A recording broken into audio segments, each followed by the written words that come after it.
We're gonna watch every grand finals from every Hearthstone World Championship to basically answer one question. How much has Hearthstone changed? I was thinking about this for a really long time. It's really hard to gauge how far Hearthstone has come over the years, but we have like actually a great way of seeing it with the grand finals in all of them. So that's what we're gonna do today. POV, you're watching the Hearthstone World Championship in 2014 and you hear the following line.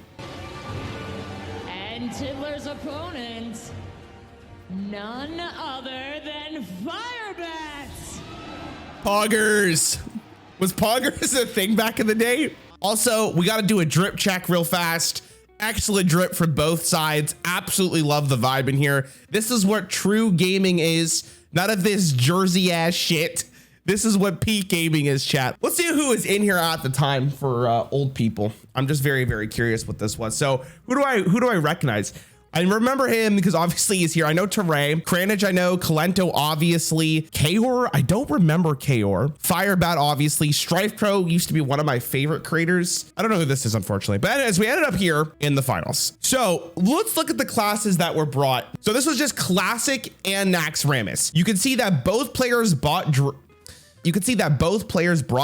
One of them brought Priest. We're not going to say which one of them. If you don't know, spoiler alert. But one of them loses this, and I can tell you it's not the person with Priest. Warlock was brought. Warlock was Handlock. Hunter was, I believe, Face Hunter at the time, or like maybe a little bit more to the mid-range variant. Rogue was Miracle, obviously, and both players bought Druid because Druid was the GOAT. Druid was the best class in Hearthstone for a very long time. So basically, Undertaker Hunter came out, but I believe maybe this was when Undertaker was nerfed, which was probably good. All right, let's just take a peek at these opening hands, shall we?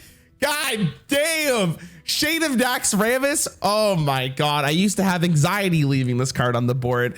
Chillwind Yeti, an absolute classic. Druid of the Claw in its OG state. My father himself on the main stage. This is the Druid mirror, chat. Okay, so Wild Growth was arguably one of the, I would say one of the most impactful cards ever to be printed, especially the 2 mana. So Blizzard currently, if you are on a tournament, they will give you an account that actually has every golden card. Hearthstone at the time, I believe, would force you to use your own account. And it's cool to see that some of the cards are golden, some of them are not. Is that a Yeti? Oh, that sound. Oh my God. Is this not peak Hearthstone gameplay right here? Is this not peak Hearthstone gameplay? Special Knight, another really cool card. The damage, yeah. You go and face Firebat, absolutely. I actually don't know what the format is at the moment. Is it just first one to win in all games? It has to be Conquest, right? Coin Sylvanas. Oh my God. Chat, we're gonna play a little game here, okay? I gotta make this a little bit more exciting. Because obviously we could just watch them play this, but chat, we're gonna guess. I haven't seen these in a really long time, okay? It's been a really long time. Now, I am a rank 1 legend player. Every single month, I am literally going to tournaments day in, day out. We're gonna try to predict what Firebat is gonna do here. Now, he has 6 mana. This is the board. What is the play here, right? Do we taunt up? That seems a little weak. Ooh, we could go for the Druid of the Claw and going all face. That's pretty spicy. I kind of like that. So if this was me, I'm going to go Druid of the Claw, aggro, hit face. Oh, so he's going for the Wrath. Oh, so he's going to trade into the Yeti then. Okay. No, I like the full face plan. And clearly I am a world championship winner. So I don't know why you didn't listen to me. Oh, 4/6 face. Okay. Okay. Wait, this gameplay, it's fire. Anyone else super invested? We can see that how different the game is at the time, right? Like Swipe was still in the game. Swipe's not in current standard anymore. Wild Growth is 3 mana. Harrison is it in standard? I don't even think it's in standard anymore. Really, really good play from Celestial though. Sylvanas with the Swipe still on board. Firebat's in an awkward position, but if you don't know, Savage Roar and Force of Nature was one of the best plays in the game. If your opponent was at 14 life, they had to consciously think about how do they actually survive against that with nothing on board.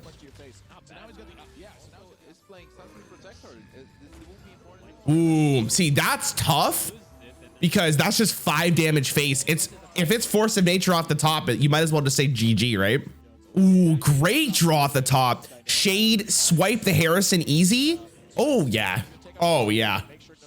Yeah, you got to think about Savage Roar in the reverse. This is so good for Firebat. It's probably just GG. If he swipes, he plays the BGH behind it. That's super weak, but he kind of has to, right? Because you can't let the Savage Roar live, or you have to think about Savage Roar. You can't let Loatheb live. All right, Force of Nature off the top. Here we go. Is it lethal? Oh, I'm going face here every single time. I'm not playing the taunt. I'm playing the charge. I'm putting my opponent on the clock if I'm Firebat. Yeah, see, look, guys, world championship here, right here. I've won 5 of them. Look, you want me to go get my trophies? I can't actually. They're at my girlfriend's house. She goes to a different school. Oh, I love this play from Firebat. Damn, dude. Let's do what we got. Savage Roar on the back. It's not great though. The Wrath doesn't feel good, especially because you don't get the cycle. What do we want? Yeah, you kind of need to kill the 4/4/2. You're in such an awkward position, right? We're basically just saying if he has the Force of Nature, we lose. But I believe this is lethal no matter what, right? Oh, it's free. He knew. GG. Yeah, see, you got to consciously think about Force of Nature in this matchup. Druid was really good. So the format here is it last hero standing? But last hero standing means if you lose with your hero, you can't use that anymore. So if you get that advantage, it is really, really good for you because, you know, you can just constantly counter your opponents, which means Firebat's in a great situation, which also means that Firebat has the capability of playing Druid again for the very last game. Did he play Druid? He literally played Druid for all 3 games. All right, so yeah, Druid was pretty good. All right, so this is Handlock. This is one of my favorite decks of all time. I really loved Handlock. It was one of the best ways to play Warlock by far. Druid was really good back in the day. It's a shame Druid has never been good since.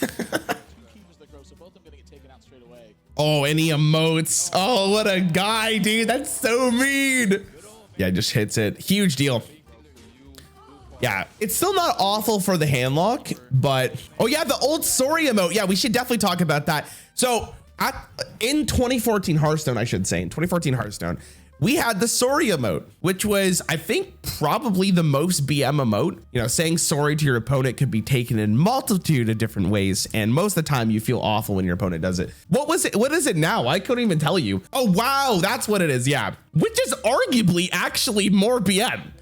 So he drops the second Twilight Drake thinking to himself, there's no way he has the second Keeper of the Grove. And he hits him with the second sorry, dude. And he hero powers it. Dude. Oh, it's so mean, dude. Let's see how he answers this. Now, he has to deal with the Mountain Giant here. This is where Handlock can start taking over the game slowly. All right, what do we do here? So let's think about this if I'm Firebat, right? What is the play here? We could play the Loatheb here and just hero power and go face, put some pressure on my opponent that he is forced to react. Karen's also not that bad because the benefit of Karen is that it's a really awkward minion to deal with. But let's see what happens. Just drops the Loatheb.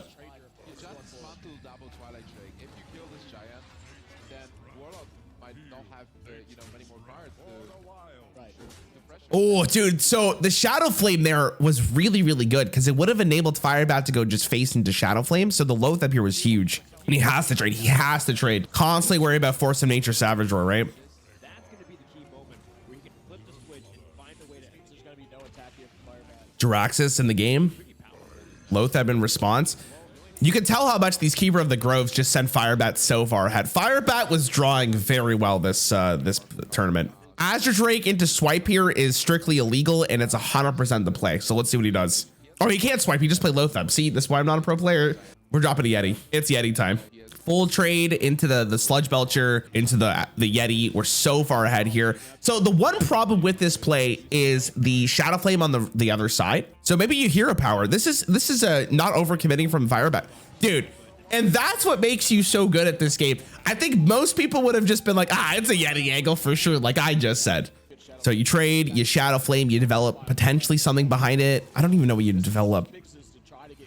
Chat, you know what's the most cursed thing here in this entire screen right now? Do you know what's the most cursed thing here, chat? Let's take a peek. Let's take a peek. Don't say me. Okay, this card right now, guys, this card in the game is 4 mana, man. Oh, God, I'm old. NC zero play, also true, also very true. Firebat did think about that. That was a pretty good play. But again, Warlock has to be constantly worried about that Force of Nature Savage Roar play, right? Yeti, probably Druid of the Claw for the charge, I would assume. Oh, we're going for the Shade. Okay, fair enough. Hero power. We hit face always here. There's no reason to hit the 3-3. Now, we definitely don't play Jiraxis here. We don't ever want to set ourselves to 15. So what is the play? We're going to Hellfire, full clear the board. Can't play that Molten Giant yet. We're 1 mana off. Ancient Watcher to a taunt. Looks pretty juicy. Oh, we're going to farce here, though. Okay. I don't remember how Firebat wins this game. So I'm kind of excited for this. It's like I'm watching it again for the first time. To Drew the Claw into Drew the Claw. Maybe you go for 1 taunt, actually. Maybe 2 taunts. It makes it so much more awkward to actually get through, right?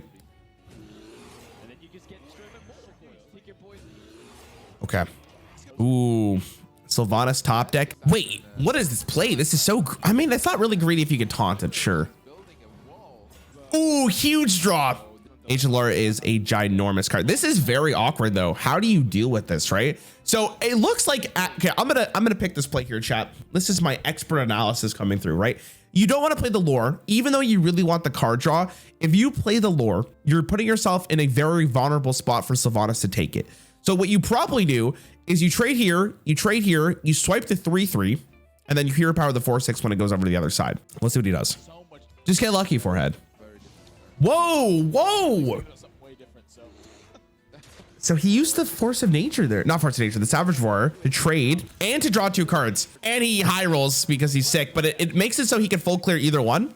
2 Spectral Knights. The Warlock's a little bit of an interesting spot. They don't, okay, so like, the thing about the Warlock side is Warlock really doesn't want to play the Sun Fury Protector for tempo, right? They definitely want to get the taunt. So is this a Jiraxis turn? Oh, he doesn't. So he's going for the Siphon Soul and the 5-5. Definitely a respectable play. The problem with this play is you don't really develop anything behind it, right? Interesting. So this is the double Spectral Knight every day of the week, 100%. Tapping for the Sludge Belcher. This is a really awkward spot for the Warlock to be in. Oh, the Black Knight is what you do. Oh, dude, his reaction right there. This card's 4 mana, by the way, for people who don't know now. And it's still not really played. It's a 4-4, true. Was Leroy 4 or 5 mana? I think at this point, Leroy was still 4. I think Leroy was nerfed when GVG came out. 2 Molten Giants. See, this is the problem, man. The Druid slowly took over the board, and it's all off the back of the Keeper of the Groves, man. Imagine if those Twilight Tricks were still in the game. It's GG, bro. Double swipe. Oh! Oh my gosh! It's a good moment. Is the 2014 Hearthstone World Champion. GG. Good moment, man. You just 3-0'd that guy with Druid, bro. Is that a Moz in the back? Yeah, Moz probably would have been there. Rainad's probably there. All the boys are there. So we're going to move on to the very next World Championship. But this was a really good moment. Congratulations on the trophy. Yeah, that's actually me. This is between Hot Form and, I'm going to say his name wrong, but here we go, Askaka. So this was a star-studded casting crew here, by the way. This was a good World Championship to watch. Frodan is the GOAT. I fucking love Frodan. I hope he's doing great. Kibler, great caster. And Crip was on the casting booth, which was very, very awesome at the time. So let's see what we got here. I don't remember any of the decks that were played at this World Championship. So let's see what people are playing here. I do know who wins, but I won't spoil it for chat. God, look at these decks, man. Is this Freeze Mage? Ooh, so Emperor Thorson, Freeze Mage, great time, dude. This was a different time in Hearthstone, absolutely. One of the things I've noticed a lot in Hearthstone recently in 2023 is that combo decks don't generally need a setup turn. In 2015 Hearthstone, when Emperor Thorson was released, it was a good card, but at least telegraphed what was about to happen with you. Same with Alexstrasza. Alexstrasza was a really good example of like something was about to happen. So Tempo Mage was a good deck too, by the way, chat. Freeze Mage was good. This is a really good play from Hot Form too, to really like force your opponent to react, because there's not really a good answer to this. Flamewaker is a card you don't want to leave up on the board. It does so much for you. Pinging. Oh, Nexus Champion Sarat. So this is definitely TGT. I just don't know if League of Explorers was here yet. It's interesting that Nexus Champion Sarat made it into Tempo Mage. It's weird looking at these decks in hindsight as like a different Hearthstone player, because the game has changed so much. I would be surprised. I guess the game was so slow that like the value you can get from Nexus Champion was good enough. Acolyte of Pain. Acolyte of Pain's really interesting against that Flamewaker. Forces your opponent to have a weird spot. They don't want to give you extra draws. The problem with Freeze Mage was getting all your combo pieces, right? Because if you could drop that Thorson on turn 6 with everything in hand, you won the game easily.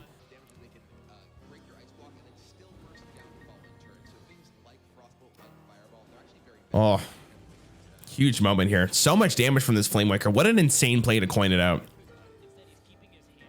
Oh, yeah, that Mad Scientist. Nuts card. Oh, pretty bad card there. It is a lot of health, though.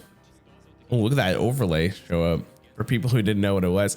TGT's cards were so low quality that they have to bring it up just to show people what it was. Ooh, the Frostbolt. So I don't even know what secrets would be played here. It's definitely Ice Barrier and Ice Block, but I'm not sure if any of the other ones were played. I doubt it. You definitely wanted consistency for the Ice Block. Pretty crazy game, though. You can see how much difference there is between last year and this year. People were fighting for board with minions. Now it's just, let me hold. I guess this is a combo deck, so yeah, there want to be a lot of fighting. So I'm assuming it's Ice Block. Ooh, huge Emperor Thorson. So it's Barrier, okay. So you have to kill Thorson here. You can't leave that card up. That's one of the scariest cards in the game. I'm surprised how long this Flamewaker went up. We could really blizzard this. Interesting.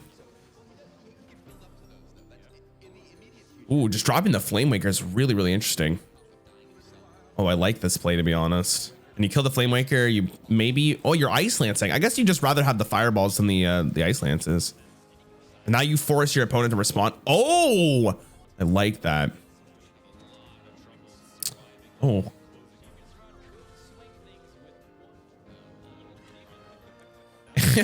Not great. Yeah, that's a weird card. So what you're going to see right now. So chat, there are 2 cards on screen right now that were pretty toxic for Hearthstone. I'm going to say toxic with air quotes here, right? But these were defining cards in the game. Ice Block was such a great card to have. And Alex draws it, which 100% he's going to play right here. There's no way he gets punished for this. Just sets up lethal. Also dope animation. Yeah, just free. This is the game ending. That's just game. Yeah, just game ending. Yeah, exactly, Crip. So the tournament medic shows up. Yeah, it really comes down to just what this card is from Nexus Champion. That's just not enough. Just GG. Huge play. Yeah, just turbo lethal. GG. Nothing you can do there. So they changed. This is important to note, chat. It went from last hero standing to conquest now. So conquest means if you win with the class, you can't play that class anymore. Up until this point, we have another 2-0. Warrior ended up winning. What is Warrior here? Warrior was a control-ish mid-range deck. It looks like it was mid-range. Lothabs. Grim Patient was still played without Warsong Commander. Okay, we're gonna go to this Rogue deck. So let's see what Rogue is playing at this point in time. Okay. Okay, so let's just take a moment here. So we do see Force of Nature and Savage Roar was still in the game at this point in time. Rogue here looks like it was still going for the Miracle token package. At least that's what Skaka was playing. All right, so we saw how powerful Druid was in the previous year. Let's see what happens with Rogue. So this deck was running Ancient of War. Sap, dude. Sap was so good against Ancient of War, man. 2-mana Wild Growth was still in the game. This was nerfed. This was nerfed soon. Keeper of the Grove. Just playing it for tempo. Respect it. Edwin was definitely in the deck. This card was really good. Obviously, Druid has Swipe, but if they didn't have Swipe, oh my god. Ooh. So that's both Keeper of the Groves gone, which means if we get Edwin, Druid is in a really awkward spot, but they have that big game hunter in hand. This is so many tokens if he wants it. Do we want it though, Skaka? What do we want here, bro? Keeper of the Grove is now a 2-2. Yeah, they ended up nerfing Keeper of the Grove because you could see how great this card was, right? It's pretty decent tempo, really good effect. So they ended up nerfing it and then didn't really see a ton of play afterwards. It was kind of a mediocre card after. What do we do here? Violet Teacher, bunch of tokens. Violet Teacher was a card that saw play before they did the core set change. Just backstabbing and trading, nothing else. Doesn't want to use any other spells. There is the option to go prep and a sprint next turn, which is interesting. Wild Growth is a slow draw. I think this really showcases what Druid did, right? Sometimes you drew like an absolute god. Other times you were kind of stuck with this really awkward hand. And it's tough because I guess you have to Wild Growth, so you have the more mana crystals. You're playing that big game hunter for tempo because if you can't just hero power, it's awful. Oh, this is a turbo nuts turn. Just start playing Hearthstone. I played it in closed beta. I have a golden Gelbin in my my collection. Yeah, this is just so much tempo. Oh, oil. Oil is so nuts. Huge. Trade the Violet Teacher in. Make sure one of them lives to swipe. You know that Hawthorne 100% wants to go for the Ancient of Lore here because he needs cards in his hand. He clearly did nothing last turn. You could telegraph what was happening with Hawthorne here. This is just so much damage, man. Is this lethal? No, is it? There's no way it's lethal. But just instant damage here. It's definitely a 2-turn lethal. It's not lethal now. Oh, sapping was so clutch there too. It's honestly crazy to me that Ancient Lore was good. Card draw back in Hearthstone was at a premium. They didn't print great card draw for every single class. So if you had good card draw like an Ancient Lore, people really loved it. Good swipe here. It's just GG. That's game, right? Oh, it's not. It's 1 damage. What could Druid do here? I guess they heal with the Ancient Lore to follow, and then you're in an awkward situation. So maybe Fan of Nice for lethal now is what you want to do.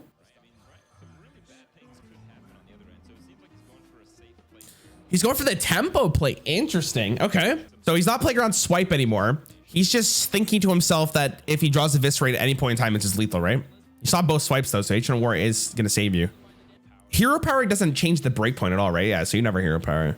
That's just GG. Azurex's lethal. Perfect gameplay. Crazy moment, man. 2015 was a good time. Let's see him picking up the trophy.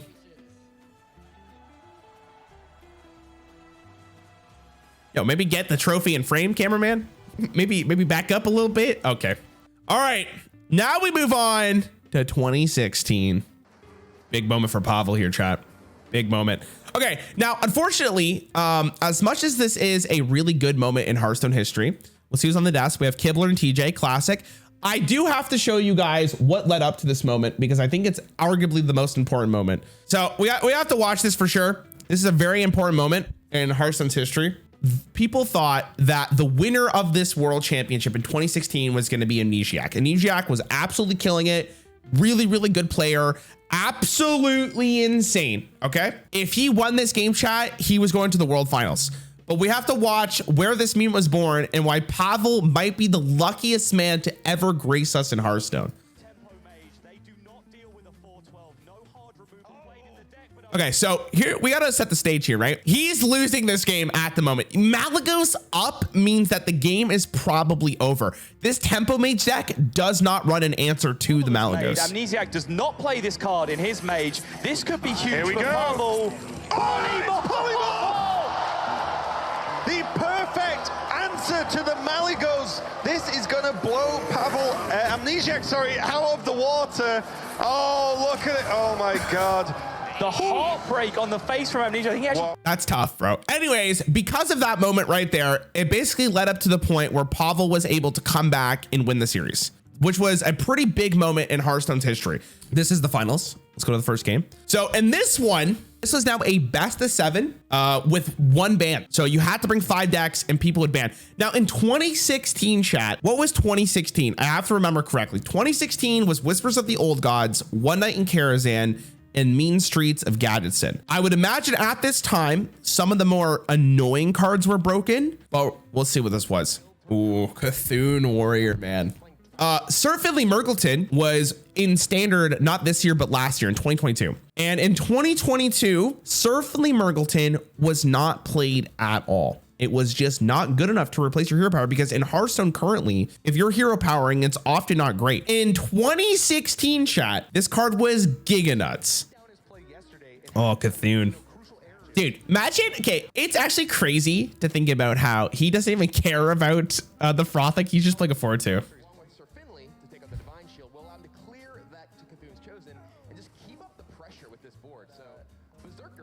Damn, this is, Pavel's getting rushed down here, man. No brawl in sight. Very slow start. I guess from his perspective, it's like, what is he going to do differently, right? Oh, look how slow this deck is. Oh my God. Life tapping as warrior. Crazy. So are you gonna play this champion? You play this champion every time, right? You don't. Wow. So respectful. You can't play Justicar here. You have to shield block here to survive. There's the brawl.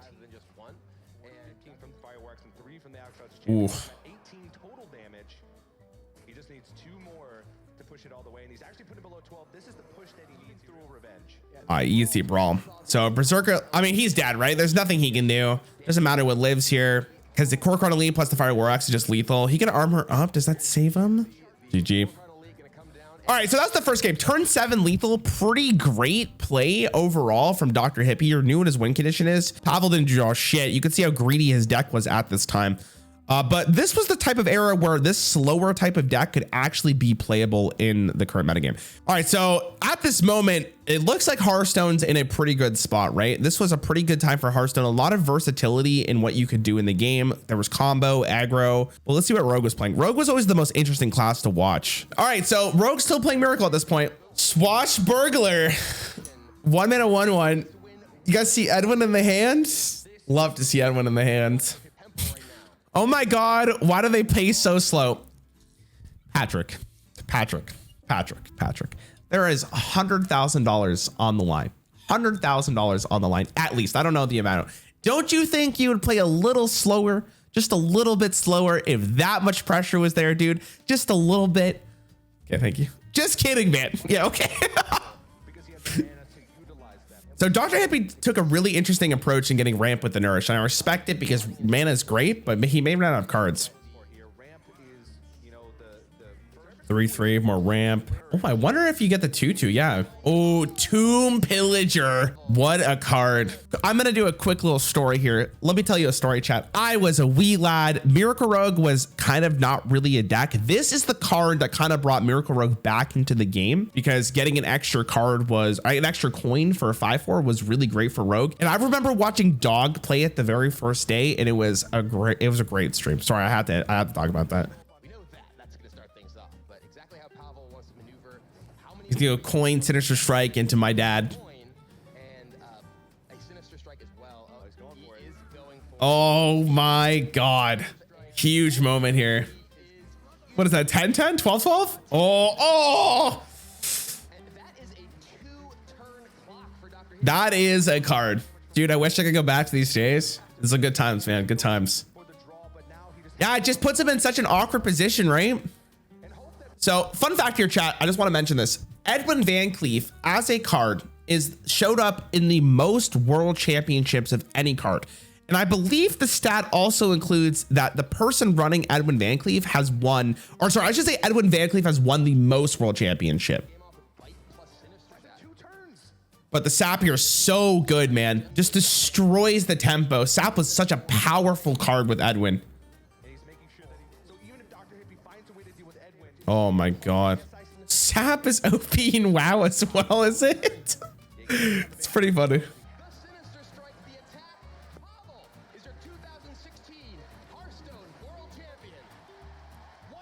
Good moment, man. At least Dr. Hippie was able to win 2 games. It wasn't just an overall stomp, right?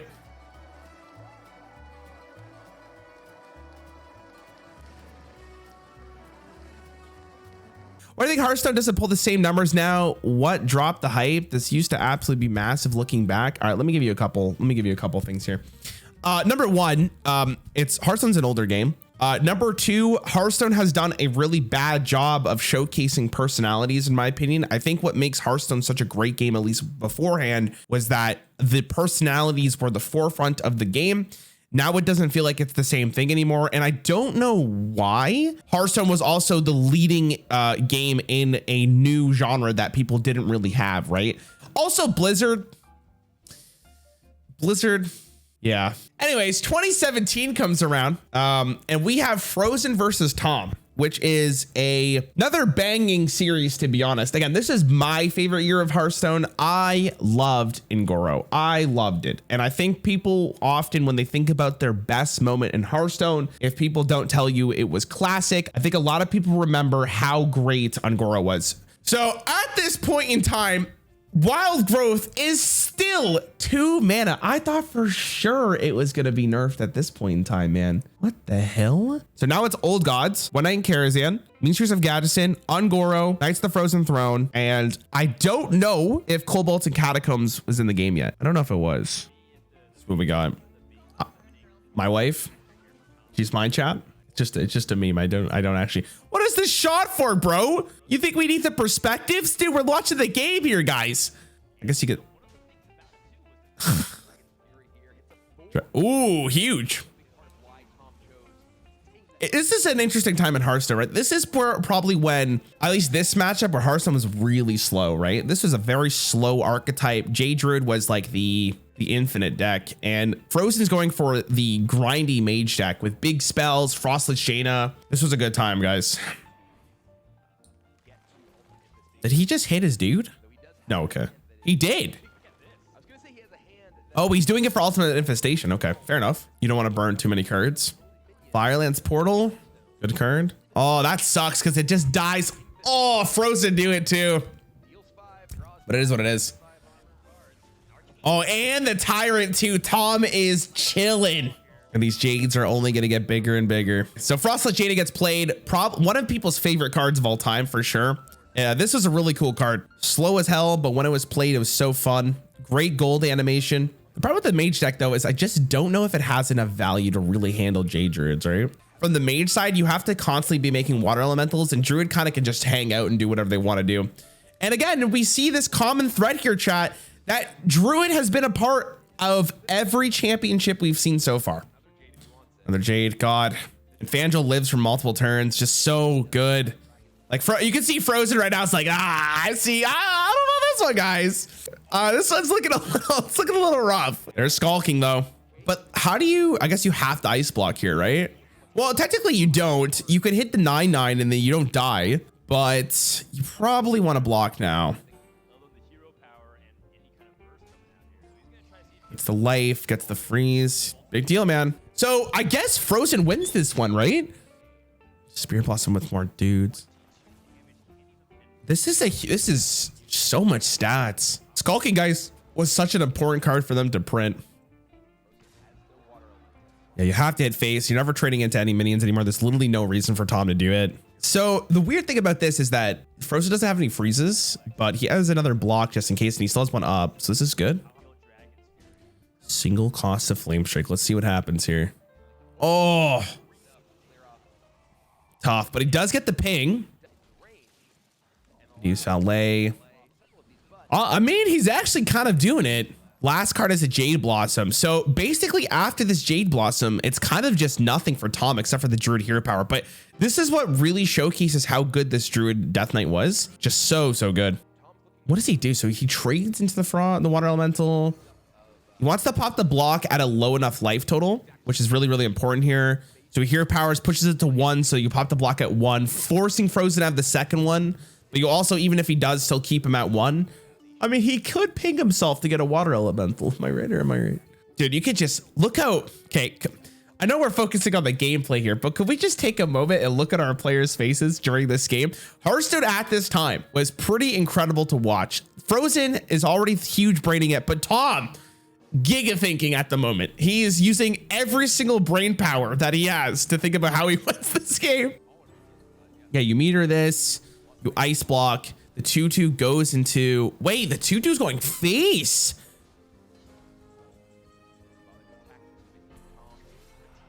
Guess it's Frozen for 2 turns then. Ooh, I would have traded, I think. Yeah, because it's gonna die anyways, right? What was he calculating for? Fatigue? What is he thinking for? He was praying for something. What does he get?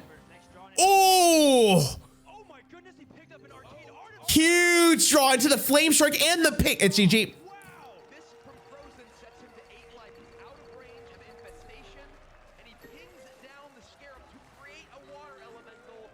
Wow. GG. Oh, that's a good feeling, man. All right, so huge game 1. Huge moment. There's Pavel. We saw Pavel there. Look at all the boys. So what do we have here? We have Raza Priest and we have Tempo Rogue. So obviously we're not going to watch all. There he is, chat. Hold on. Yeah, It's essentially just I have to watch this moment. He's okay with that because Holy Smite doesn't seem like it'll do much right now. Oh, he's still at charge. So both players bought Raza Priest. Raza Priest was insane. Both players bought Druid, which is probably J Druid. We saw the big mage from Frozen. We saw, this is Temper Rogue from Tom. And I believe Cube Warlock was the last deck in this format. Cube Warlock was banned from both sides. We go back to the last game of the series, chat, which ends up being a Druid mirror match, which is, I don't know anything more poetic than a Druid mirror match here, chat. Let's look at the faces here. We can see how, hold on, let me hide my camera. We can see how stressful we are. Very, very, very scary here. I will mention too that this is the first finals, Hearthstone World Championship finals, that actually got to the very last game. So let's just take a moment here. Chat, based on the opening hand, who do you think won this game? Based on the opening hand, who do you think won this game?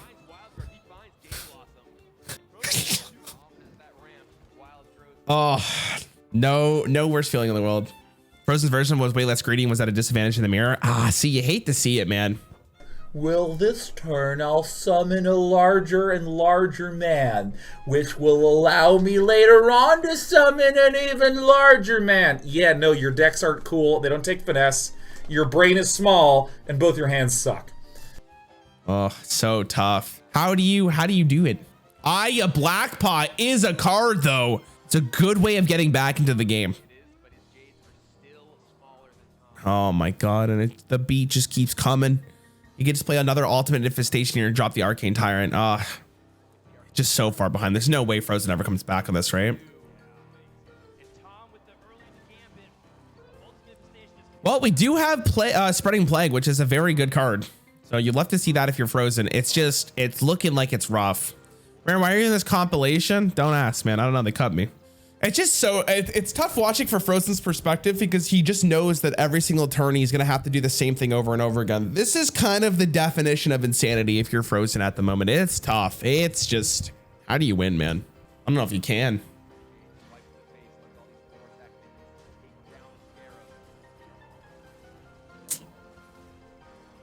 So further behind, and this is before there really was a card that could save you from this. There was no, like, Yogg was hard nerfed and rotated at this point, right? No, Yogg was still in, but people didn't run Yogg at this point. Dude, look at Tom's thinking about what he's gonna Uber Eats after this. Frozen looks so sad. Is it just over? It's not over. He can't kill him. He has enough armor to live at least one more turn, but oh my god, Tom's thinking big here. Poor Frozen. So Tom ends up winning this game. Good moment. All right. I just spoke about how that year was my favorite time in Hearthstone. Now, this one by far was the best world championship of all time. This one was so cool to watch, and this was post Genin Baku. So this one really had to make a huge difference. This final is amazing. You guys haven't seen it. It's 2 hours. I would highly recommend going to watch the full thing. So at this point in time, we have Viper. Viper was a very good player, notorious in Hearthstone esports as someone who has just basically always been really good. Never really won anything at this point in time, but he was a really good player. And then we have Hunter Ace, who is, I think, the youngest player to ever be. No, I don't know about the youngest, but he was very good. He was dominating this year, man. He was popping off. If we're talking about like peak gameplay performance, Hunter Ace this year was probably it. We actually get to see the decks here. Again, best of 5. You bring 4 decks. One of them is banned. Control Warrior was banned and Miracle Rogue was banned. And we have Tempo Rogue, Summoner Mage, Control Shaman, Shizou Warlock, Mid-Range Hunter, and Summoner Mage. So we're gonna watch the first game because I think the first game really gives context. It will be fast. The last game, chat, is it's popping, okay? The last game is incredible to watch, and I can't wait to watch it again, but we'll get here. Let's watch these two players play some aggro. Hunter Ace has a really good hand. Rogue was really good during this expansion. Pass, yeah. Probably going Coin Miscreant. Oh, interesting. Yeah, Coin Miscreant. What an insane play. So at this point in time, I want to mention, I haven't really brought it up because I think the last year really showcases like peak Hearthstone. This is when Hearthstone started to take a little bit of an interesting turn. A lot more generation was added to the game. A lot more just like extraneous variables started to be put in front of the World Championship. Yogg Saron was probably like the peak of that. Discover was good, but it wasn't like tempo and value. This is when Hearthstone's design philosophy very much changed, because now most of the time, if you were going to get generation, it was not really at a tempo loss. And I should say, just to give Hearthstone some credit, this was after the year of Get and Baku, and Get and Baku was basically the most samey gameplay in every single game, right? If you're playing Odd Paladin, it played the exact same way. So I think they desperately wanted to do something completely different, because a lot of people did not like Get and Baku. Get and Baku, the year of the Raven, was Hearthstone's worst year in terms of the loss of player base. So I understand why they did that. This is good. There's a 1-5 of Ethereal Lackey to try and get him over the line. That steps on Evans and represents so much board. Not a reservoir triad. I might well be wrong. But most important, Miscreant, coin. Look at all these lackeys, man. A lot of goblin boys. Trade that in. Yeah, see, this is where you see what I mean, chat. Like, this is when a lot of generations started to be really impactful in tempo. Like, goblin lackeys were just such an insane card. It really showcases like the design philosophy changing here. Who's your favorite Hearthstone content creator besides yourself? I don't really watch Hearthstone content creators, but like Dog is the only person I really watch if I'm gonna watch any Hearthstone content. Interesting. Direwolf Alpha is still being played in 2019. That was pretty funny. Oh my god. Direwolf Alpha, get in there. Lackeys are the rush version. He doesn't really have like a good combo activator for his SI7 this turn. Just so weird watching this game, man. Really buff the or transform the Direwolf Alpha. I guess the stat line in that 0-6 is more annoying. Aha, see, dude, 3-4's great. Good charge, or good change. Look at the hand from the rogue, man. So wild. Oh, Grim Rally. Yep.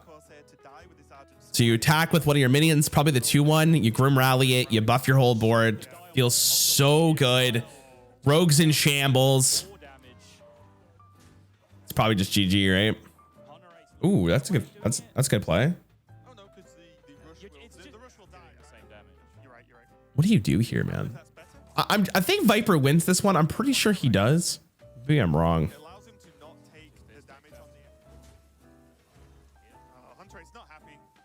One damage off. Does Viper get it? Soulfire, I believe, is still in the game at this point, so he's gonna tap. Ooh, not lethal yet.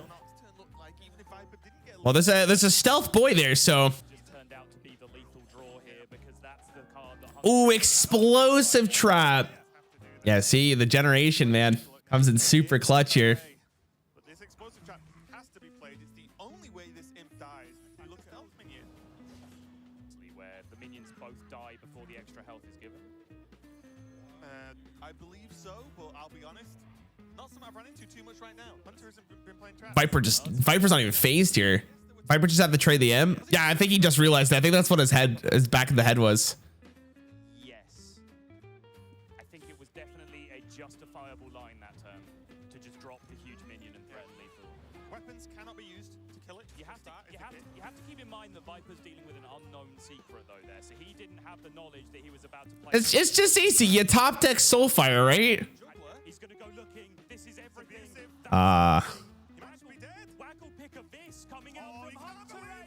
So it's unfortunate for Viper. A lot of people don't realize how much of a mental game Hearthstone is, especially in a tournament setting like this. So chat, this finals is 30 minutes long. Okay. I don't think we're going to watch all 30 minutes of this because again, we have more finals to go to. We still have a bunch. I will catch us up to the point where I think it really matters. Arch Villain Reform says replace all your hands in deck with legendary minions. Okay, so just like before, Viper is playing his deck. He's playing aggro. I believe he decides to actually keep it. I just want to double check. So he decides to keep Reform because if he keeps Reform, that means he has a win condition against the Shaman deck if he doesn't have enough aggro, right? So we're gonna go to the point where Hunter Race keeps delaying. He keeps delaying. I'm gonna get to the point that makes it the most exciting. Okay. All right, so his board gets cleared. I think he totems. You can see that again. Hunter Race is at 12 life at the moment, right? So because Hunter Race is at 12 life, it is very likely that he's probably going to lose this game. Now, at this point, Viper just spams Reform. because most of the minions in his deck currently are going to be absolutely useless for the shaman deck, and he would rather get random legendaries. Now, there's a lot of bad legendaries in this game this time. Beforehand, I should have mentioned beforehand, one of the biggest differences in Hearthstone where most of the legendaries were just fine. Most legendaries was fine. At this point in time, most of the legendaries in the game kind of you need to build around it. So they're not individually good in a vacuum.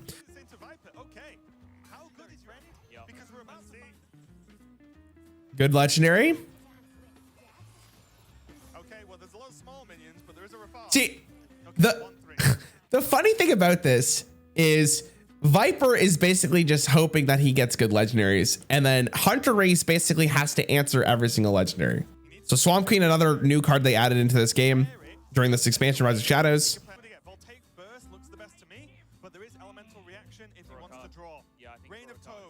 Rain of Toads. Oh, Azalina Soul Thief, man. What a good time. I should also mention, in case you guys didn't know, in this format currently is the Witchwood, Boomsday Project, Rostacon's Rumble, Rise of Shadow, and the Classic set. So this was not a full power year of Hearthstone yet. You play Nat Peggle because you're gonna play Azalina anyway. It's gonna replace your hand. You don't want the Subject 9.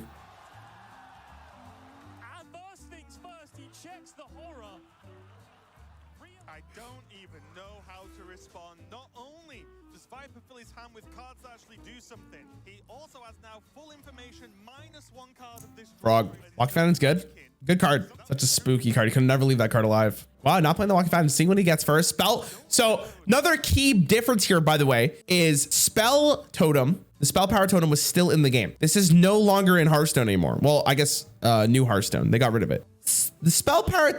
The thing about the Spell Power Totem, and this is a good representation of why they removed it, right? This was such a giga high roll for Hunter Race because it did make a difference, right? It basically full clears the board now guaranteed with the old version of Lightning Storm. Lightning Storm has also changed at the moment. It now does 3 damage no matter what, but you can see the difference here, right? This Spell Power Totem allowed him to do a pretty big trade here.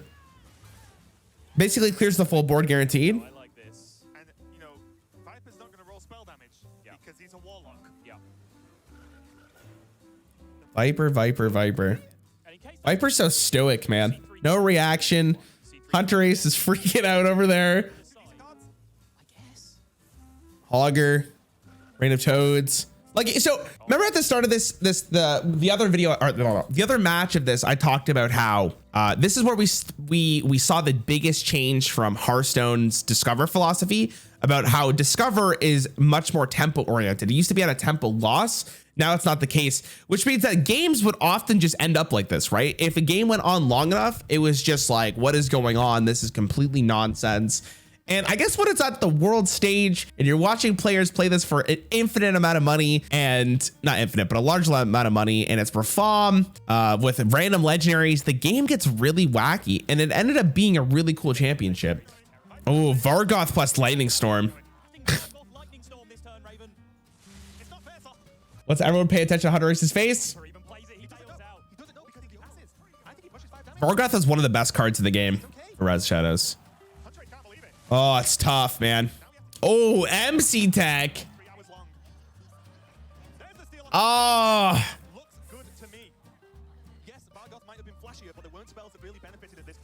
What an insane card. Giggly Inventor, what a nuts card. Caligos. It's starting to matter less and less because Hunter Race's deck does not have the tools to beat this level of gas. Yes, 100% true.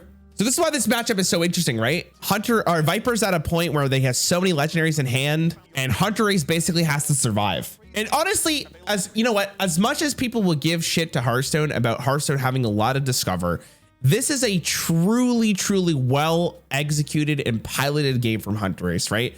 Given that there is so much against him at this point, it's really well done. Walking Fountain to get some life and clear. So great play for the Walking Fountain here. Trades both 4/4s. Head on board. Oh, the Ancestral Healing is so good, actually. Huge. Kill the Nat Peggle. There we go. Undasta. There's a Stranglethorn Tiger in his hand. It will summon a tiger. There's a freaking Stranglethorn Tiger in his hand, Raven, that he picked from a grifter. That's Fed of Hearts. That's pretty funny. The casters go hard. He's playing Zoo! Why do we even need notes? DOS is really interesting here. You may have heard, it's solved. Ripping up Viper's Zoo list. We don't need 2 cards anymore. We've got every card in Hearthstone. So Indosta gets another full health. Oh, interesting. Gurbashi Berserker into the Ziliax of the Anoyatron. Excellent play from Hunter Ace here. So the thing about Caligos too is Caligos is originally a mage spell, but it discovers you Warlock cards here. He feels under threat, and kind of so he should. He absolutely is under threat. There's a lot of damage being represented on the board. That's it, almost. Well, he's got random legendaries. Let's see what this fast is going to be, though. Oh, Shutter Walk. It's possible, but he does have the Twilight Drake in his hand, which does one that he's already played again. Mind control tech. I'm excited to hear Shutter Walk sped up. And is this Gurabashi Berserker that Viper gave to Hunter Ace? Tap. Another Azalina, man. Oh my god, the stress on 5-1 going into a 5-6. the stress on Hunter Ace's face here, dude. How do you deal with this? You definitely kill the Acolyte here. It's too spooky. Is going to value trade. The mind control tech in the Shudderwalk is live. Sign Hunter Ace up. Is this the Shutterwalk turn? But now he might gig first to go wider. He doesn't. He goes now, and you know what? Let's just see what's going to happen. There's the big help. He does even. Oh my god, he's so large. Recheck again.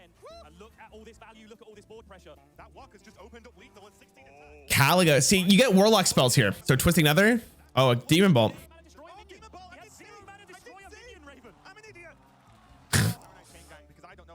Oh my.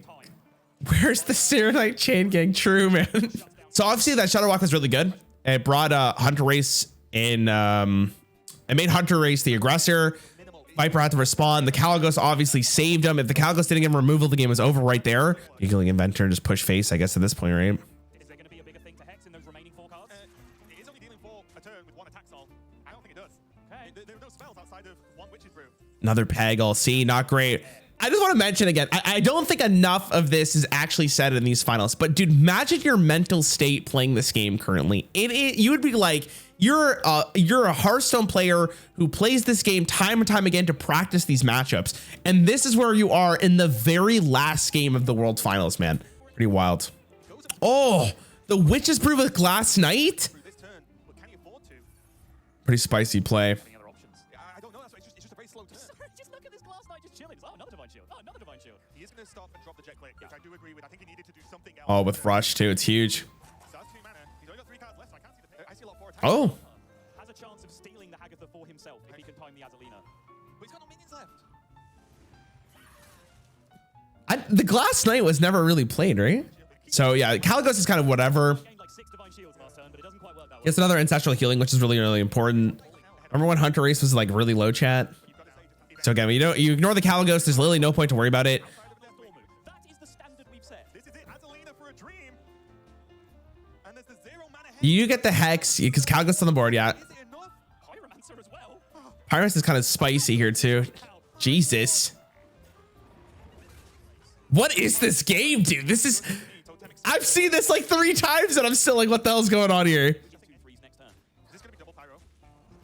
Totemic Smash. He just does 2, right? Because you don't get the overkill here. Oh my god, overkill. What a mechanic. Gruul! Gruul was actually running a competitive deck? Yeah, dude. It wasn't randomly generated or anything. No, it's in the deck. I'm just like, again, imagine the situation you're in. And I don't know how much this match is worth. Considering, think of it like this, right? If you're in a best of 5 and it comes down to the very last game, it might as well just be a best of 1, right? So this is a best of 1 for whoever wins the championship and the money that comes with it and the notoriety. And this is what's happening in your game. Twilight Drake. Trade. Blood Mage Thalnos. It's really bad. He knows Hex is there. He knows Hex is there. Turn and take the damage from the Gruul. I think it's because he wants worst case. He wants like Pyro Hex, right? Yeah. Worst case, best case scenario, he can kill this 8/5 without using a Hex, and then he beats Deathwing as the last card as well. He can kill it now with Totemic Might. Beautiful. To clean it up, Beautiful. and I believe... Even in a completely solved game, Hunter Ace finds a way to maximize his chances, and after beating a seemingly unbeatable Reform, everything came together for that deck. Anyways, so that's the end of this championship. Let's watch Hunter Ace pick up the trophy, because that's always fun to watch.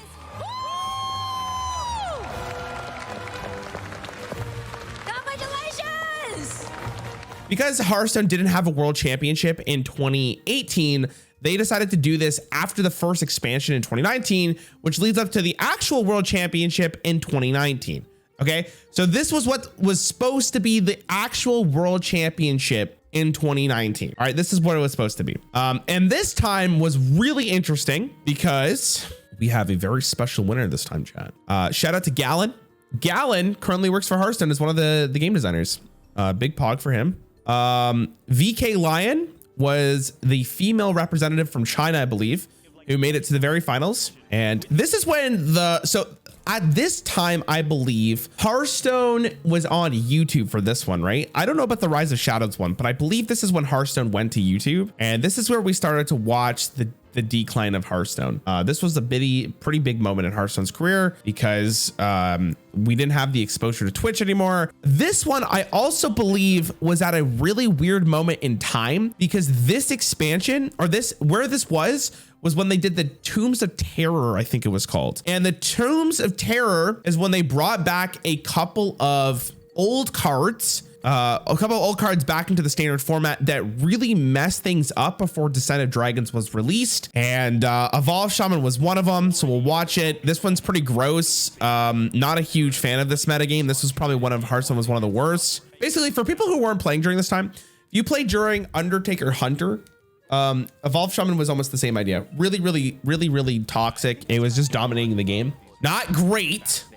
All right, so I'm just gonna prep everyone. This is basically to sum up what this metagame was like, what she's about to do. And let's just be honest. I announced on Twitter a while ago.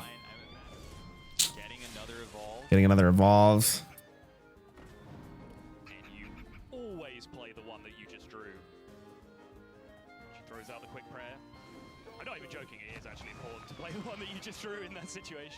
So pretty good board. Turn 4. This one's tough because this metagame was so whack. It was like their very first time trying something new, which bringing old cards back into the standard format, which I thought was really interesting. I wish they did a little bit more balance around it, but you could see this game's pretty much over. Shaman as a whole is the cringiest class in my opinion, even worse than Druid. You have old aggro Shaman, this evolved Shaman, and so on. Shaman lives in a weird paradox where it's either absolutely broken or just the stupidest class ever.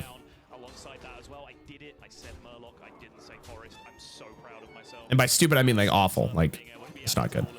Yeah, so VK Lion just plays a bunch of stuff here. And then we just evolve again, get another board. We put Soul of the Murloc. And yeah, this game's looking pretty over. Nourish, yeah. They're just looking for something to do. Yeah, this one's over. This one's just... like, you could just see how stupid that game was. Didn't feel like a real game, to be honest. I felt really bad watching this one. This one just felt weird. Anyways, continuing down the path here. At this point, this is just the last game. All right, this is what it comes down to. All right, so let's see how well this goes. This is the Highlander Hunter. Now, hold on. True. Thank you so much for 20, man. I appreciate it. Yeah, good job, chat. Proud of you guys. This is the Highlander deck. Zephyrs the Great on turn 2. Just notice this game looks more desaturated. That's what I said at the start. It looks weird, right? This one's just... I feel so bad for Bloody here. It's just rough. Snipe is good. Mass Contender for another one. Go face. Again, so far behind. It's so unfortunate because there's nothing the Druid could really do here, right? Swipe is played. The quest is finally finished. They do have the Ferocious Howl for the next turn, but again, it doesn't really matter. So I don't even know what they do here, right? Probably Oasis ally to protect themselves. There's no reason to use the Ferocious Howl because you can't really do anything past it. Actually, the Wrath is just not good enough, right? There's just nothing good enough. I mean, yeah, they keep the 5/5, I guess, but so far behind. I guess the Druid was thinking about like the freezing trap, right? Because if there was freezing, it's so awful. 17 damage in play. Desert Spear is going to come through. It does keep our tradition of seeing Druid in the finals. Becomes the first woman to reach the pinnacle of competitive Hearthstone. She is your 2019 BlizzCon champion and your 2019 global champion. So VK Lion ends up winning the tournament, which is awesome. We'll see her hoisting I love that word, hoisting the trophy. Where is it? I love watching people pick up the trophy. I don't know what it is. It's like euphoric for them. I feel good for them. Hunter Ace had that for the least amount of time compared to everyone else.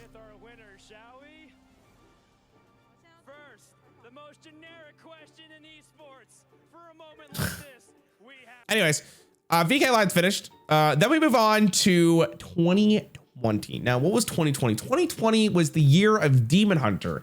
And as you can see, both of the players, Yarla and Glory, both brought Demon Hunter. Now, in my opinion, this is where we start to see the most dramatic change to Hearthstone. This is the most dramatic change in Hearthstone, in my opinion, because Hearthstone now becomes a much more aggressive game at this point. So what do we got here? We got Warrior for both sides. No Druid. Druid is gone. Pretty crazy, actually. Demon Hunter is here. Rogue is here. Priest is here. Warrior's banned on this side and Paladin's banned on this side. Okay, so we have a slower combo warrior deck. This was the Silas Warrior. And this is Libram Paladin. First Ace Code 0. Jesus Christ. What a broken card. Remember that, chat? This was I think this... Like if I was going to show someone like the biggest difference between Hearthstone, it would probably be like this year and last year. Like the difference is so insane. These decks are so consistent at the moment. I feel like I was going to say, this is like the...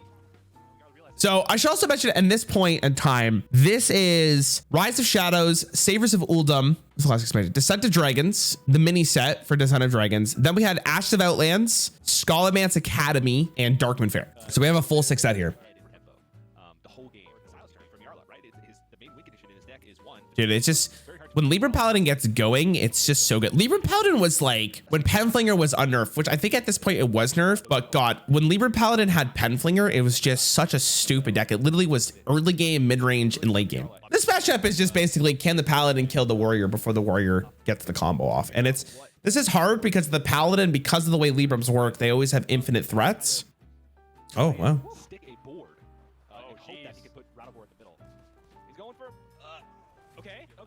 Zephyrus was in the game, yeah. He fell a little bit out of the favor when Demon Hunter came out because there was just better stuff to do, but he was still always around. Zephyrus was still a good card no matter what. Just a straight up good card. Zephyrus was always a really good card. Yeah, this is huge. This is why Librams are so good and they just keep coming back to your hands. Oh my God, so much damage here. He's playing around Bladestorm too, which was another pretty popular card at the time. Easy top deck, easy. Doesn't really matter though, right? The thing is with Librams is that they just come back. Yarla's cheese. He's like, are you serious? Yep. Okay. So it's one again. And this is gonna overdraw. Or not gonna get. Oh, there's Penflinger. Wait, was Penflinger unnerfed? Oh my God. Okay. So I was wrong. Penflinger wasn't nerfed yet. I guess it was nerfed after the World Championship here. This card on the board that I'm highlighting right now was arguably the most frustrating card of all time to play against, especially with Libram Paladins, because the Librams kept coming back in your hand after minions died.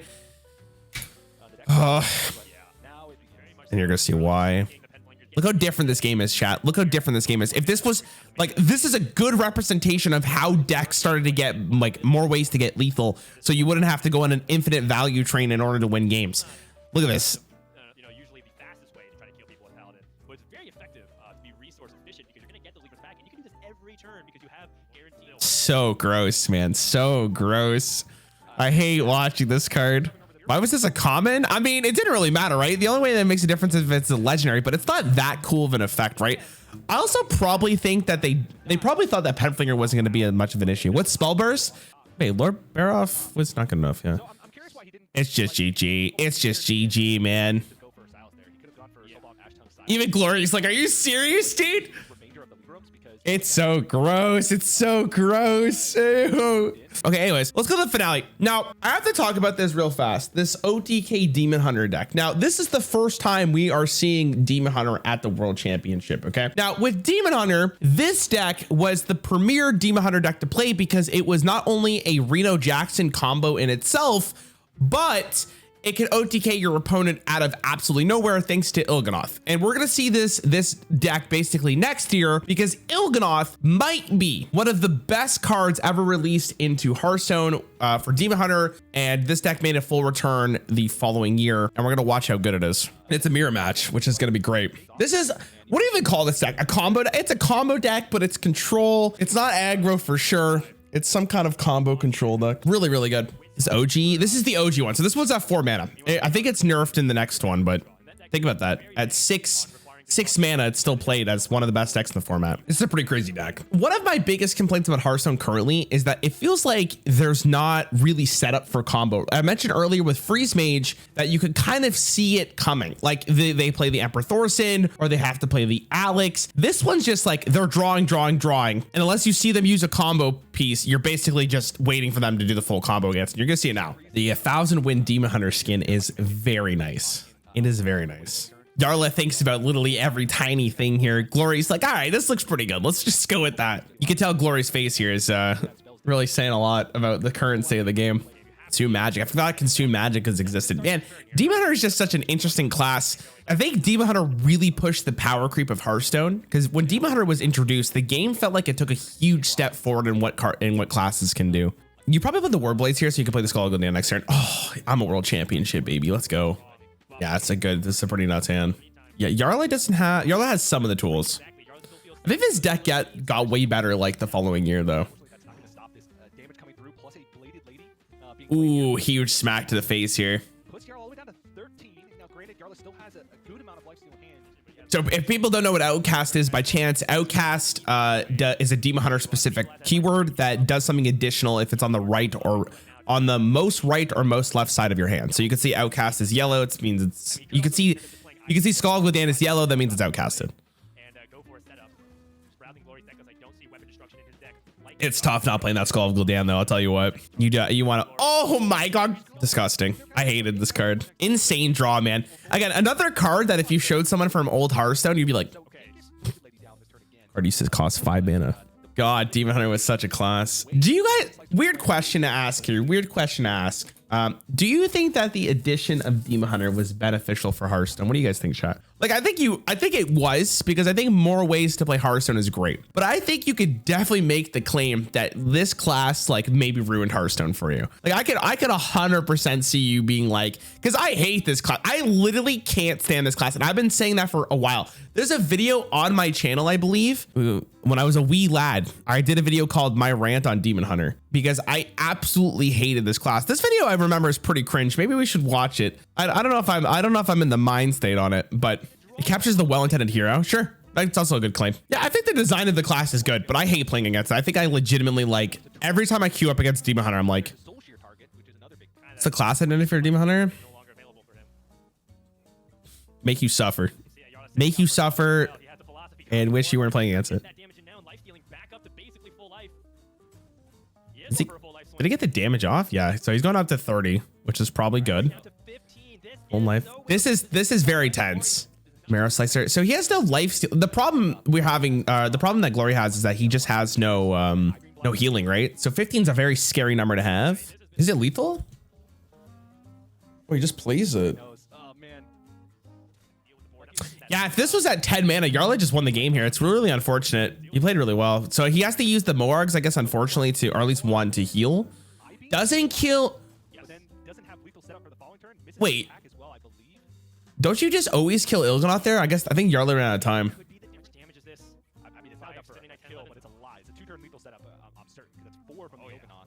It's 10 damage on board plus the twin slices is like 20. And Glory throws it all out there. Yarla does not have lethal damage with the double Moarg plus Il'gynoth and Bellscream Blast, like you mentioned. That's only the oh my God. It clears everything but the Il'gynoth, and you can hero power, but then you go down. So he has to Moarg and then. Oh my God. Okay, how does he win though? I don't know. He didn't go for the ill because he didn't want Glory to heal. Oh, I guess that's fair. Playing Zephrys in a non-Reno deck, dude. Zephrys was such a good card that he was ran in these type of decks. It's probably GG. Yeah, the card was really good. Zephrys was just a really good card, but it's also played into a deck that draws an absolute crap ton, right? Wait, he didn't want a Twisting Nether. I guess he thinks he needs Zephrys for lethal. He could full clear this with Blade Dance. Blade Dance was another card I just hated. straight up Zephyr's power. I was thinking he was going to leave these minions on board, and then because there's no skull, there's no way that he can die from 29. His last remaining cards are Lord Keeper, Polecat, which is other than that useless, and Blade Dance, which again is not that useful with not much. He doesn't use the Relentless Pursuit here, right? Because he can kill a minion with it, which is a big deal. Oh, is he going for Tyrion? Wait, I would have just picked the Pyroblast, bro. Oh, okay, I guess it's not worth it. So every card that he has left is either a way to gain additional attack. Oh, this is huge, actually. Dude allows it to actually crash through the Tyrion. Oh, he's on a clock now. He is on a clock. Yarla has no minions. And he's got Blade Dance as his last card, so he can clear any minion at any time with Ashbringer. Okay. Wait, this is kind of insane. Much gonna push 6. I know who wins this, but I don't remember why. This is why Yarla's a pro and you're not? Dude, believe me, I know how much better Yarla is compared to me. Chaos Strike into Blade Dance with fragments in between. Chaos Strike. Oh my god, no way. That's disgusting. GG. Oh my goodness. It's just GG. Soul crushing for Yarla. He took the risk.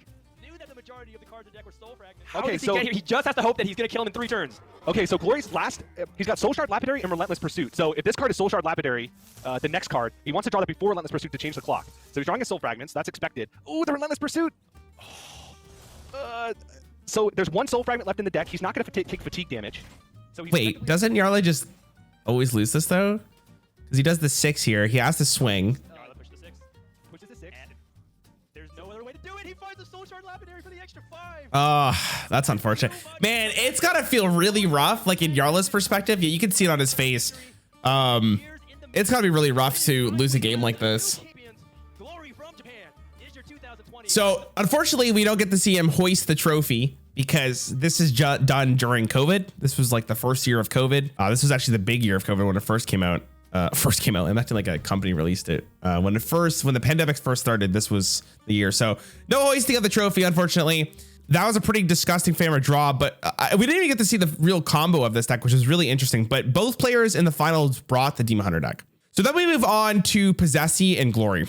Okay, this is another one. Again, we see Demon Hunter in both of them. Druid is brought. I don't remember what the Druid deck is. There's Rogue and Hunter. Oh, this Rogue deck was insane. Really good Rogue deck. This is, what the hell is that deck called? Garrett Rogue. Garrett Rogue was like really good Miracle Rogue game. Rogue is playing, Druid's playing the freaking Celestial Alignment. Anyways, we're gonna go to the final game just to showcase. I just want to watch the final game with you guys because I think the final game really cements how ridiculous Demon Hunter is as a class. And it's funny that it ends up being another mirror match. And as you can probably tell, as I said before, this is virtually the same deck that we just saw almost 1 year later. The only difference is the deck is more consistent. Final Showdown makes the deck absolutely disgusting because of the questlines from Stormwind. And most importantly, Il'gynoth is now 6 mana. This is a really interesting one. A lot of these cards are from Stormwind. Stormwind was such an impactful metagame. So in this one, what is in this format? So Darkmoon Fair rotated. No, Darkmoon Fair was in the game. So this is Barons. No, is it Barons? It's Outlands, Ash of Outlands, Skullman's Academy, Darkmoon Fair, Forge of the Barons, United in Stormwind. And I don't know if the last card came out or the last expansion was out at this time. It might have been Alterac Valley. This is the racing game. Yeah, so this is, okay, now to be fair, most combo decks are gonna be like this, right? Most combo decks really are just you finding your win condition faster than your opponent. But the interesting thing about this deck specifically is that this one showcases how much more draw is in the game compared to what it used to be. It's so interesting watching this. Like, look at, their whole hand is basically draw, right? Look at this. It's just funny because we watch Ancient Allure. Yeah, someone said like, why was Ancient Allure played in the original Classic Championship? Because draw was so good. And now look at like every card in their hands is draw basically, right? Also, fun fact for you, Glory is on the verge of being the first person to win 2 Hearthstone championships, not ever, but in a row. Pretty impressive. Oh, interesting. I think it, into Glide, yeah. There's Il'gynoth had 5 mana up, was nerfed. Glory must be traumatized from the metas he had to go through. Yeah, I mean, but you could argue that the players who are playing this game right now liked Hearthstone a ton, right? But I don't know how long Glory's been playing. Look at this. This gameplay is so weird. It's just really interesting to see the comparison between this World Championship, which obviously we're not watching all of them. We're just watching the final game compared to like 2014. What the hell? I don't know what the hell just happened. Dari studies of Glory's life. I don't even know if we're going to get to see the options. There we go, but that is a miss on the glide. Possessi, the tension is absolutely killing him, but surely he has to know. Oh, wow. That was really bad. He will pick it straight away, and it does mean no glide. Possessi. So he has this Kurtrus. No one has glide, which is good. It is, but it Is that solitaire? Yeah, this is actually this is the solitaire world championship. still in the game. There's a chance for Glory. Sorry, the expensive cards in his hand, but of course you want to dump all these useless cards for his Immolation Aura. Not in the deck for this matchup. I-Beam, not necessary if you're... Ferdinand does TFT. Now, he was doing TFT stuff, but I don't know if he works for Riot or anything. I think he works for something else. Into combo pieces, and that is exactly what the glide does here. Glory doesn't have the chance of dumping his own cards, but could end up Is that with good enough for card draw. Possessi? I guess it was, right? Oh, it's so tense. Wait, it's all combo pieces for Possessi in hand. What is this? That is not what you wanted to see. You need card draw as an incredibly high priority here, as Glory gets himself a much, much better hand here. It's a good hand. Ooh. Wait, I-Beam? Oh, okay. I mean, to be fair, this is a very, very stressful game because there's like you can't gauge this game based on the board. This is purely just like in your hand. Dumping the non-combo pieces and non-card draw cards, aside from the Vengeful Spirit, which would have taken away the Studies aura. Oh.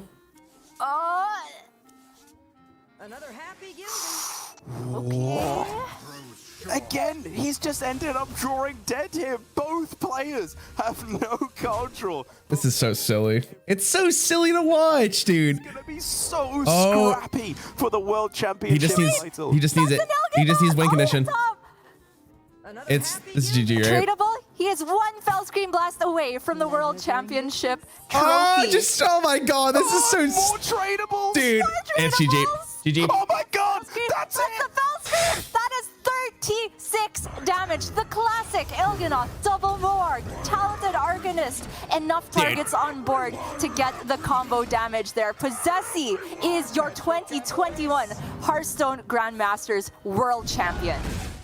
It's kind of incredible to watch. Now, I want you guys to pay attention to the players here before I end this. Just like look at Glory's face. Glory's face is like, okay, like what could I have done? What a ridiculous deck. Again, that deck was played at 2 world championships. So take that in for a second. All right, again, we can't see him hoist the trophy, unfortunately. You can see a nice little B-roll of it. Which leads us to our very last world championship. Obviously, we're in the year 2023. This was against Dead Draw, and this was with Dead Draw and Bunny Hopper. And honestly, this was a pretty weird metagame to be in. There was a lot of different options here. Again, I'm just gonna watch what I believe. I don't even. Okay, chat, I'm gonna be honest with you guys. To save myself from watching the longest game in Hearthstone history, which is a freaking pre-smear. Again, I want to take a moment for how long this game is. When does this game start? This game starts at 9:28, basically. That's even before Mulligan, and it goes on for an hour. So I'm not gonna watch this all, but this really showcases what Hearthstone is currently and what control decks actually mean. And if you want to watch this, basically, I'll give you the rundown. Actually, we'll just watch a little bit of it. I'm not gonna watch the whole thing, but Dead Draw's falling asleep, bro. He's like, what? There's no way this is real. Dead Draw almost certainly in control now. The way Bunny Hopper has been cleaning out his hand with repeated whirlpools. Look at this, like, what the hell, dude? Does seem to have eaten some of the value out of his deck as well. Hearthstone currently is not control at all, though. No, it has control, just a different form of control. Anyways, this is a very long game. If you guys want to watch it, it gets really, really intense. But after a super long game, they go all the way to fatigue.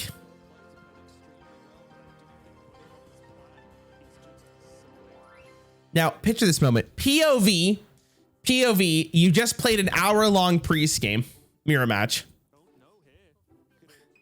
Look at Bunny Hopper's face. I think Bunny knows. He sees the emote, or at least hears the emote from Dead Draw, And unless I'm missing something, that is going to be it. Dead Draw going to go out on his own terms. And Bunny Hopper is your 2022 Hearthstone World. Again, we can't see him hoist the trophy because COVID and they just didn't want to do it. And it's really awesome for Bunny. Shout out to Bunny because Bunny's been one of the players who has been in the scene for a very long period of time. But that's basically every single world championship up until this point. Now, what did we really learn here? Hearthstone's changed quite a bit. The game has obviously adapted through the times. I'm very surprised of the differences between each year watching them back to back. Like, think about it. Last year, like the year before this one was a combo mirror match where this one is just control going all the way to fatigue. It's pretty crazy, right? But this was fun, man. I hope you guys had fun. It was really, really cool to go down memory lane here. You know what I will do though? I just want to see something. So this was streamed 5 months ago and this has 224,000 views. Okay, 24,000 views. Let me just go and look up. Let me just go up and look up 2014 World Championship. The 2014 World Championship has 1 million views and it was also streamed to 240K. That's pretty insane. The amount of drop in viewership that Hearthstone has had over the years. It's a bit unfortunate. Hearthstone took a lot of really bad steps. I want to say around 2020, 2019 or so. So it's a bit unfortunate. But here we are, chat. Anyways, hope you guys liked it.